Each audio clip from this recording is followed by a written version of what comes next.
This weekend's expected snowstorm may cause power outages in south central PA that may leave some people turning on generators. As Fox 43's Kyle Ennis reports, using them incorrectly can be dangerous. When the power goes out, generators can keep you warm and your food from spoiling, but only if used properly. The inverters, they burn so clean, you can feel like you could burn them in the house. You cannot, or run them in the house. You have to run them outside. All the generators have to run outside that are gas driven. The biggest risk factor is carbon monoxide getting into your home. You get a buildup of carbon monoxide, which is a colorless, odorless gas that you do not know is there. And all it does is it robs your body of oxygen, the ability to process oxygen.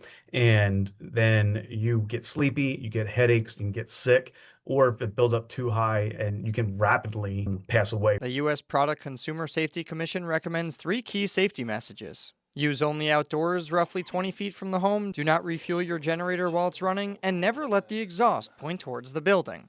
York Assistant Chief of Fire Prevention Kevin Westover says it is also important to avoid putting pressure on the power cords with doors or windows. Pinching that wire will damage the wire and can cause it to overheat and short, and that could start a fire. Mechanics recommend starting generators ahead of time, checking oil levels, and keeping plenty of fresh fuel on hand. Making sure you have fresh fuel. If you have fuel that's been sitting for a while, you're typically going to have issues with that because you'll get moisture, water condensation inside the tank. While Westover knows people want to power up their house appliances like a fridge and freezer, he says not to plug too many high-power items in at once. All the generators now have 2, 3, 4 outlets on them. You don't want to overload those outlets. You want to make sure that you're staying underneath the rating for that generator. Kyle Ennis, Fox 43 News.